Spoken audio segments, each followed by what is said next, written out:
Okay, and we're now recording. This Zoom meeting is being recorded and streamed on Facebook. It's being recorded for training, quality assurance, and content purposes.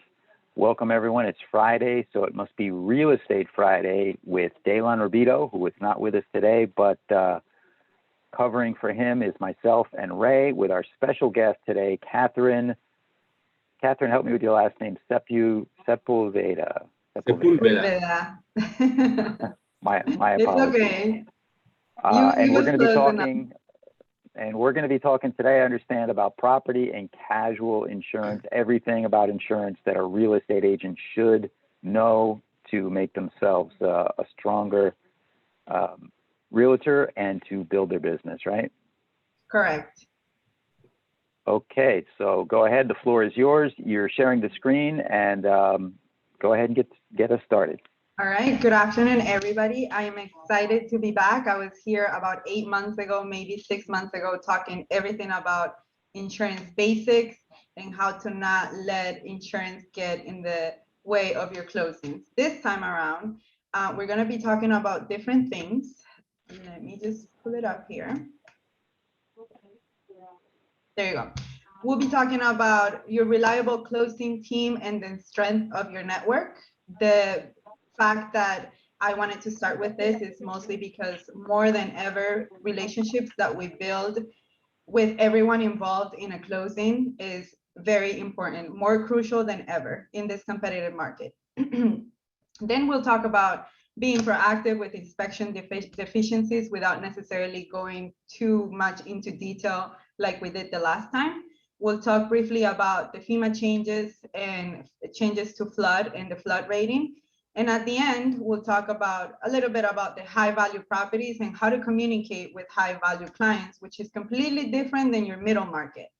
So let's start talking a bit about who I am and what I do. My name is Catherine Sepulveda, and I've been in the insurance business for 10 years already. I have been focusing on homeowners and the personal lines book of business, which usually involves home, auto, flood, and anything valuable that people buy and need to insure.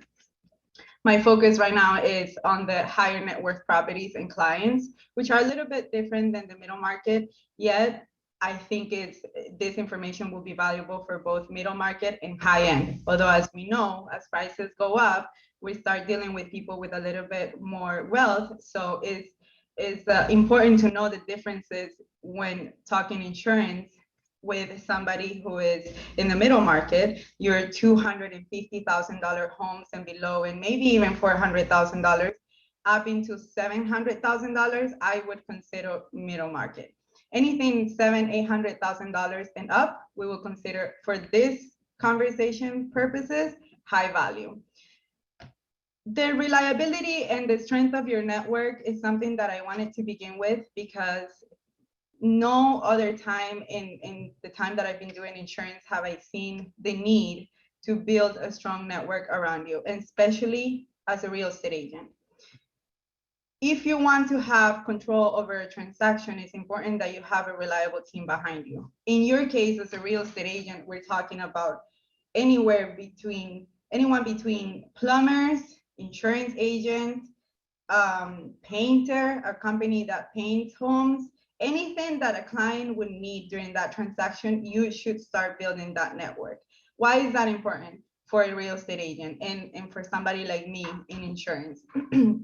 The closer I am with a real estate agent and a mortgage broker, in terms of knowing everything there is to know about a risk, the better we can work to making sure that that risk is eligible with the companies.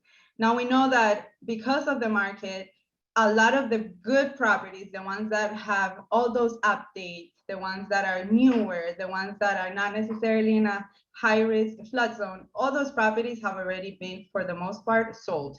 So what we have in the market right now are properties that are running out of roof life expectancy, problems with the plumbing, like having leaks, present leaks, or properties that had claims in the past. Plumbing that hasn't been updated in the past 10, 20 years will make it difficult to insure. So having that reliable network around you to work with one client, and knowing that you can send those referrals to your network and trust that it's going to be worked on time and in an efficient manner is what's making the change today. Like I said, I've been doing this long enough to see how different agents work. And I see that the most competitive agents and the most proactive agents have a group of people behind them that even looks as an extension of their own work, including a mortgage broker and an insurance agent. Some agents limit themselves to just have that reliable mortgage broker and insurance agent. Some don't even have those two people in their team. But others, the ones that I see are most successful, are the ones that go even further in making sure that they have a plumber, an AC guy, a contractor, licensed and insured, a handyman if there is a need for a handyman. All those components should be in your phone ready to call and to know that those people are going to have your back during a transaction.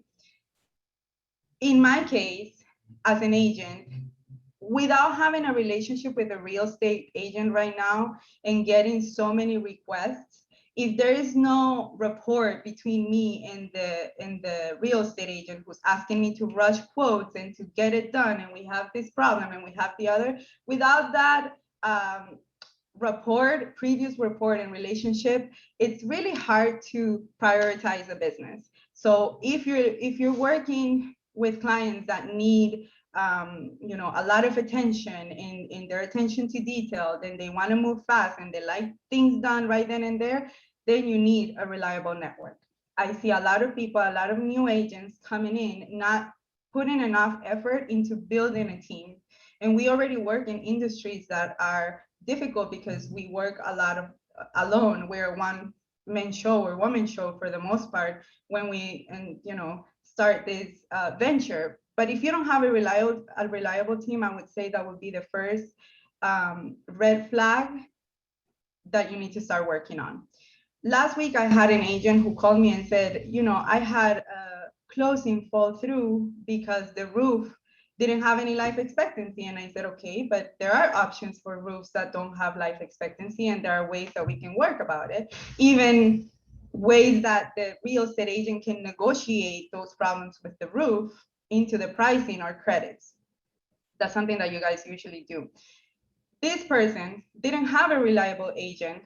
Therefore, he didn't know that there were ways to find affordable pricing and insurance for this particular client. So being that he was fairly new in the game and that he didn't have that reliable network to help him, he lost the sale completely unnecessarily, because if another real estate agent came after him and knew or had the right people right next to him to work on this risk together, that person probably closed it. He lost on a business for not having the reliable network to say, that roof we can extend the roof life expectancy if we do this, and that. It might give him 5 more years and we can close. He didn't have a roofer to tell him that. He just relied on whoever did the inspections and whatever they put on the forms. So again, my main focus initially in this conversation was that, because I think that from that we can start the rest of the conversations. So in talking about being proactive with inspections and deficiencies, going back to having that reliable team, we're going to look at the 4-point inspection and the wind mitigation. What I see is being more problematic right now is the life expectancy of the roof. A lot of roofs do not have life expectancy. So we got to get proactive, ways that we can counter this. I would say the first thing is, if you have a 4-point inspection that says that the roof is running out of life expectancy, meaning 3 years or less life expectancy, or shows that it has life expectancy, but it might have some issues that make it unsatisfactory, then immediately you want to contact that reliable roofer or contractor who can tell you what needs to be done to either bring the roof to more life expectancy, or tell you how much it would be to replace that roof, so you can start having a conversation with the seller, because that's when a conversation about money starts coming up, especially if a roof has to be fully replaced. Back in the day, we had insurance companies allowing us to do a lot of the updates and fixes to the home after it was closed. So a lot of real estate agents, including including insurance agents, we got used to being able to target those issues after the fact. Now companies are not budging. There are things that we have to work beforehand. So looking at the 4-point inspection and understanding the basics, just making sure that there is no deficiency. Look at the 4-point inspection. It has a box on the very bottom of the inspection that says comments. Usually if there are comments in there, those are deficiencies. Look at the boxes that says satisfactory or unsatisfactory. Obviously, if it says unsatisfactory, it's something that we need to get proactive on. So a 4-point inspection focuses on 4 things: plumbing, AC, electrical, and roof. So who do you need on your network? A plumber, a reliable, licensed, and insured plumber. You need an AC person, you need a roof person, and you also need a plumber. Plumber, AC, roof, and electrical. If you have those, you can always contact them and say, this is the situation that I have in this 4-point inspection. What do we need to do? So I hope that you guys so far see the value in having that reliable network. And if you don't have it, there are many ways that you can build this network, whether it's through serious networking, through BNI or Primetime Network or Toastmasters in your vicinity. All those things allow you to meet professionals who are as hungry as we are to close business. I would suggest sticking with people that are licensed and insured, because you don't want anything falling back to you if you make a referral to somebody who's not licensed or insured and something happens moving forward. Again, the emphasis here is reliability. Wind mitigations. So I won't go into detail in terms of wind mitigations, but I do want to say that as a real estate agent, you want to make sure you get both a quote including the current credits and a quote including the credits that they might not have, but they can work on. Why? Because you can tell the client, look, this is the situation we have today, but you're not going to be stuck with this price for 15, 30 years during your mortgage. This is what the agent, you and I can work on proactively as soon as you close, so that within a month or 2, we can start reducing that cost. That makes a huge difference when it comes to talking insurance with buyers. And I highly suggest that if you're already working with an agent or if you're working with me, always ask for those 2 scenarios. Now, here are some credits that you want to take into consideration that some properties don't have, but can be obtained after the property is purchased. That is the hurricane protection. All windows and doors need to be hurricane protected. If there is a window or one door, regardless of the other 40 windows and doors being hurricane protected, one will keep you from getting that credit. So things to look for that are not necessarily something you think right away is skylights. If there's a skylight, you want to find out if it's hurricane protected or not. And if it's not, being proactive in letting at least the buyer know that that's an investment they can make to lower the price of the policy, or finding out if there is a permit somewhere that shows that it's hurricane protected. Doors, if they have a window, block window or a regular door, can or cannot be hurricane impact rated. So if you get a wind mitigation and it says that it doesn't have the hurricane credits and you have your reliable inspector, you can contact him and say, what are the openings that need to be protected to get that credit? And then after that, go to your reliable shutter company or impact window company and connect them with your buyer so that they can get proactive in knowing how much the investment might be. You are also benefiting from knowing how much the investment is so that you can also have that conversation during the negotiations on the table. I hope that so far that makes sense. So again, we're not going into details in terms of the 4-point inspection and the wind mitigation like we did before, which I can do another training on and teach you how to properly read a 4-point inspection and wind mitigation. But just keep an eye on anything that says deficiencies, unsatisfactory, and call up your team, your reliable team, and start working on it. Buyers love proactivity. Buyers do not like when they feel that they're buying a home, but then they have to do all the work alone.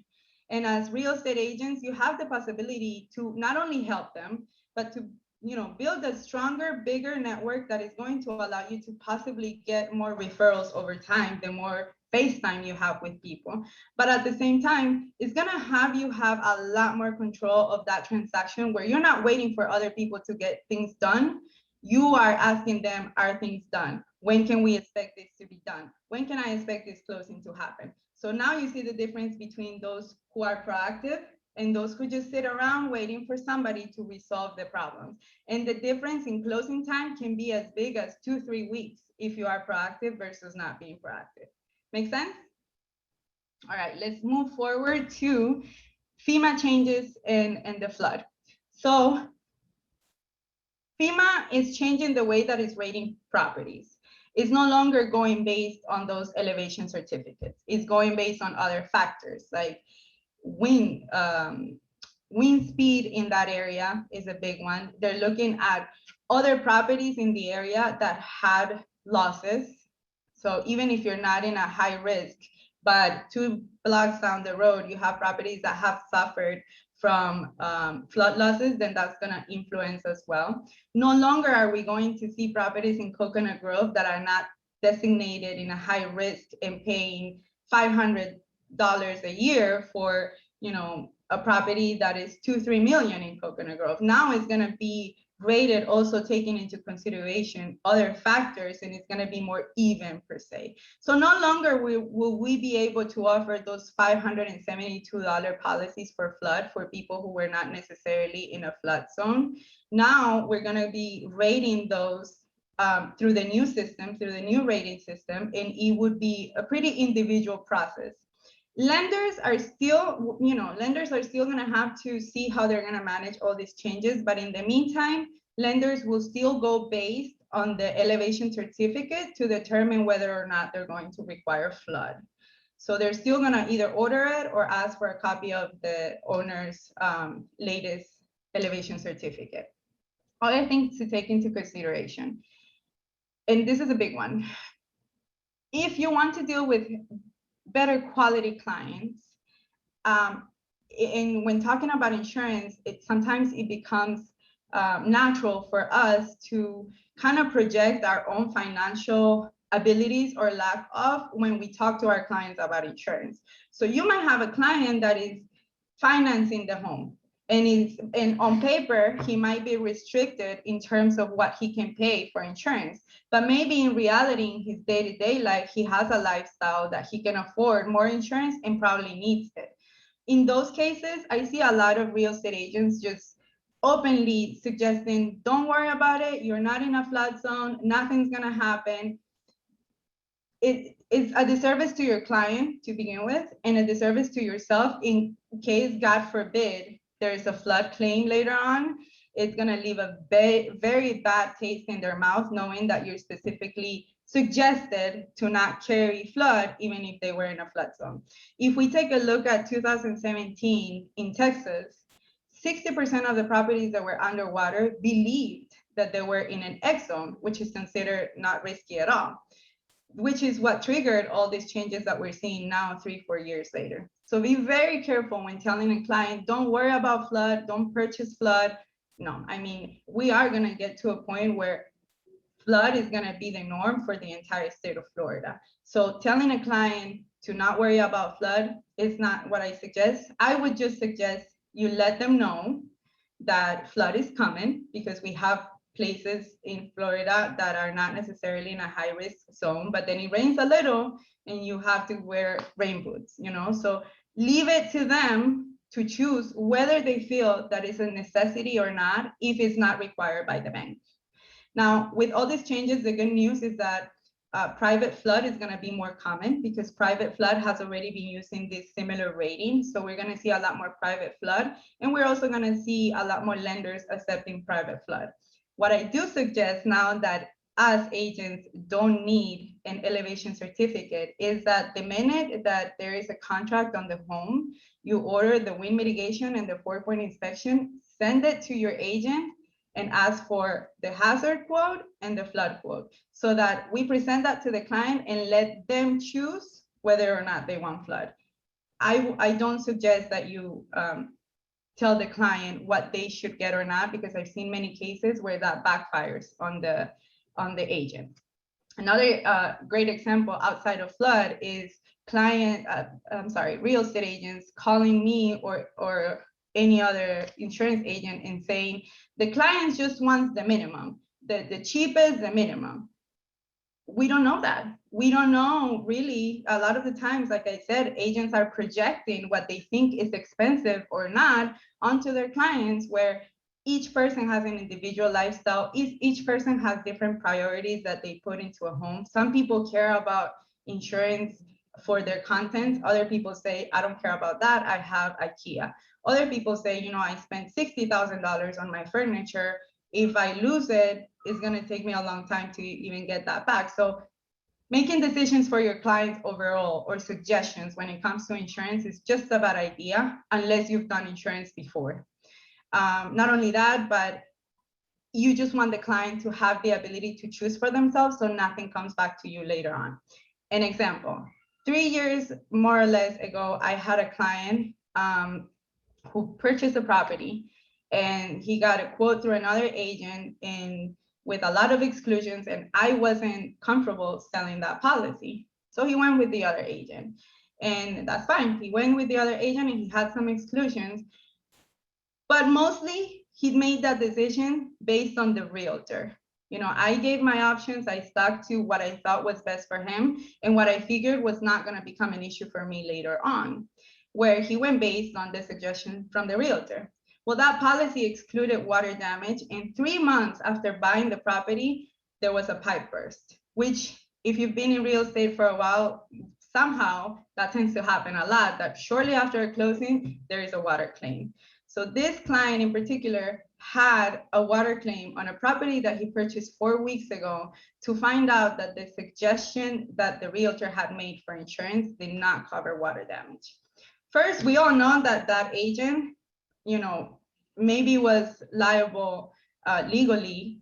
If you have a lawyer in Florida, they can find a way to go after the agent. That's the reality. But not only that, you're not going to get any referrals from that experience.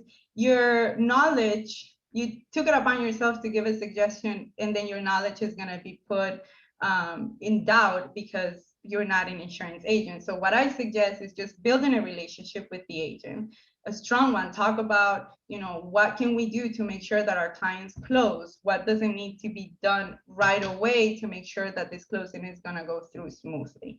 That's where the relationship comes through. And then lastly, I wanted to talk about high value properties because we have so many wealthy people moving to Florida and not a lot of real estate agents familiar with dealing with people with more money. And again, we go back to this projection that we do, even in insurance, we do it, where I might have a $15,000 policy and still think that it's very expensive, but then I forget that I'm insuring a $3 million home.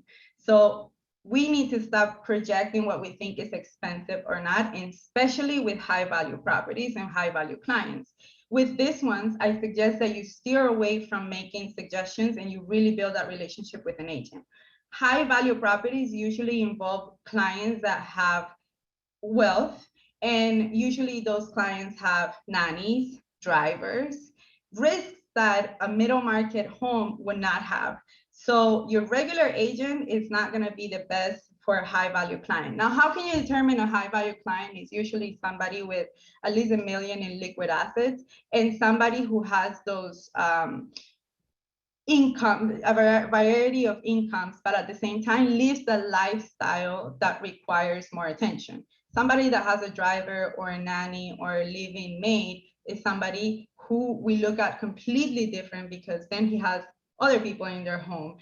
These high value properties usually have collectibles, art inside. We have people who collect wine. We have people who collect guns. So with high value, people who are wealthy, your best bet is to go directly to an agent that you trust and make that connection. You can still be involved in case there are things that you can be proactive on to bring the premium down, like hurricane or changing the roof from toenails to clips, which is another big one. But steer away from saying this is too expensive or you can exclude that because that's not necessary. Just leave it to the client to make those decisions. In terms of high value, we also want to make sure that you guys understand that because a property is selling for $2-3 million, it does not mean that the replacement cost of that property should be $2-3 million. And a lot of times, agents don't know this, or even the loan officer doesn't know this, and then we get delays because nobody wants to budge in terms of the coverage. So replacement cost is completely different than what we know as market value. Market value takes into account how great the school down the street is, or the neighborhood, or the crime in the neighborhood, whereas replacement cost only cares about rebuilding that property to whatever it was before.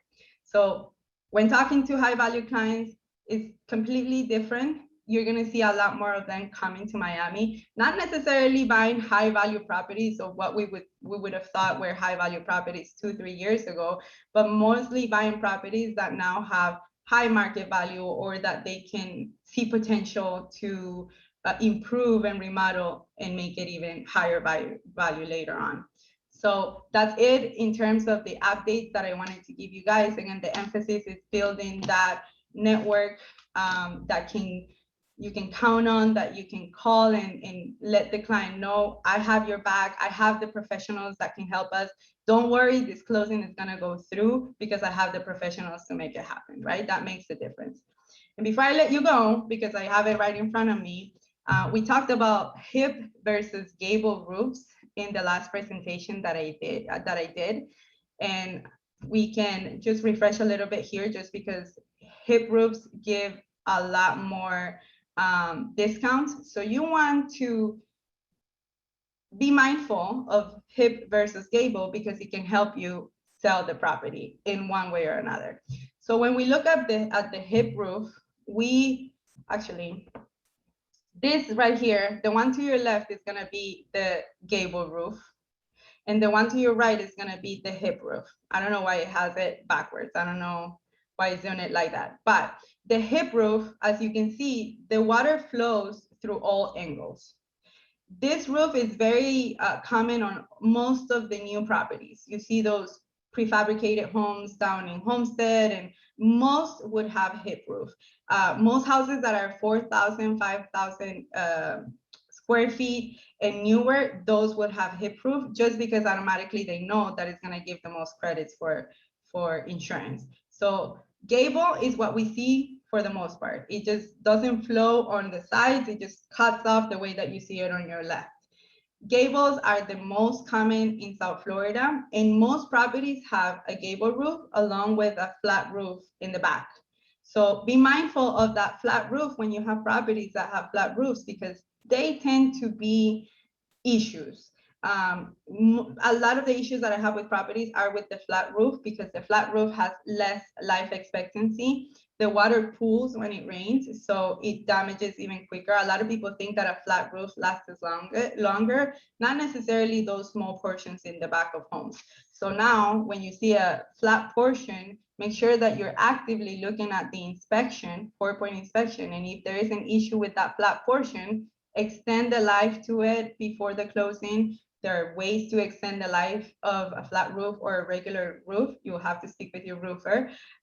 There are ways that you can change roofs from having clips to having toenails or single wraps, which would reduce the premium of the insurance significantly. Again, you will need a trusted roofer to let you know, hey, this might be this amount. For example, I have somebody that focuses, his business is focusing on the conversion between toenails and clips or single wraps. So if you have toenails on a roof, that's gonna be very bad for credit. So I have a roofer who focuses on changing those toenails to clips or single wraps to reduce the cost of the insurance. And all I have to do is to send him a copy of the wind mitigation, and he gives me a ballpark of how much it's gonna save the client for the entire year and how much it will be to get it done. It's an email that you just send, and right then you have given your client that extra service that they wouldn't have with another agent. And all you're doing is referring them to the trusted roofer or the trusted contractor and knowing that they're going to be well taken care of. That conversion from toenails to clips or single wraps, I suggest that you start using it just because insurance is getting more expensive and we have to get creative. So do find a reliable roofer that can do those conversions. Not all of them do it. Not all roofers offer this. The ones that do seem to just focus on these conversions, I can definitely give you my contacts if you email me. But be proactive. This is just one of those examples where you can be proactive. Another way that I see agents being proactive is saying, you know, I have a great alarm company and I can get you in touch with them to see how much the service could be and how much it can save you on the insurance. Or I have a great shutter company that can probably give us a quote for that door that is missing hurricane protection. That's what makes it different, and that's the difference, and that's really what's going to help you be proactive during the closing and really have control over that transaction, which is what you want, right? To not have to sit around to wait for others to resolve things for you. So that's all that I got for now. I'm happy to take any questions, specific questions you might have with issues on particular properties. I'm happy to answer them now. If not, this is my contact info. You guys can find me on Instagram. You guys can email me. I'm happy to help you with any issues you might have with a particular property via email or phone. But like I said, that's all I got for now. I really hope that you guys found it valuable. You know, it's a quick update. I didn't want to make it too elaborate. Like I told Ray earlier, I wanted to go straight to the point and, you know, make the most out of the time that you're putting right now. So any questions, I'm happy to answer now. There's no questions. I just wanted to mention that really liked your topic today. I did notice a few points that I wanted to go over again. The fact that contacts are important. I know you touched upon that at the end. Remember, again, there's a lot of agents that work for Broker Nation. We're a really great network of getting referrals and other people like that. I also liked that you talked about the FEMA flood changes and the wind mitigation credit. I thought that was a great idea. A lot of times, just because of one window or door, something that can easily be fixed later can save them quite a bit of money. And also how important it was to not make insurance judgments, especially on these high value clientele, because it could put you in a situation where you recommended something inappropriately. So thank you very much for your time. If there's no questions, on the chat, you have her, Catherine's email and phone number. Feel free to reach out to her if you have any questions or need some more info. Now she's an extra contact or referral that we can use for these things. Also wanted to mention that join BrokerNation.events as any future events that we have, including Monday, Mindset Monday, which is coming up. Wanted to thank Catherine again. And Steve, if there's anything else you'd like to mention. Yeah, I'm putting the link in the chat. As Ray said, be sure to sign up for our next event at www.brokernation.events. I always post the latest and greatest events there. It's a nice centralized place to see what we have coming up and to register and get that unique link that we have for each event. Some of them are starting to be live events, as in our monthly meetings, and most of them are still a lot of good online events. This insurance one seems like a really good companion piece for your piece, Ray, that you had about appraisals and CMAs 101, right? And if anybody wants the recording for this, reach out to me. Put something in the chat, because that'll save on the end, or email me and request the recording for this, because she dropped a lot of really good information. If you didn't catch it all, I can make the recording available to you. And I'm also available. Just an email away is the easiest way. Even a text message will be easy because I'm always on the go. But don't give up on a property. Don't give up on a client because he might be thrown off by the insurance price. There's always creative solutions if you go to the most experienced and knowledgeable person. And creating relationships is great for all of us, but we all want to close, right? We all want to make sure that these closings are not delayed. I see a lot of unnecessary delays, mostly with new agents. So I'm happy to be that extension of help for you guys whenever you have a question before you guys give up on a risk. All right, thank you so much. Very good information. Thank you, Catherine. Our in-house, we got another great resource here in Catherine for any insurance questions that you have and that you can use to help make your deals close quicker, easier, and more efficiently. Thank you, Catherine. Thank you, Ray. Anyone else has any questions, drop it in the chat, reach out to us. Otherwise, I'm going to ask you all to unmute and we'll put it on the gallery view for everybody to wave goodbye and wish everyone a happy and long weekend. Thanks, guys. Have a nice weekend. Take care. Bye. Bye. See you later, everybody. Oh, there it is. I got it on the gallery view now. Thanks, everybody. And we'll see you on Monday. Be sure to register brokernation.event. See you on Monday.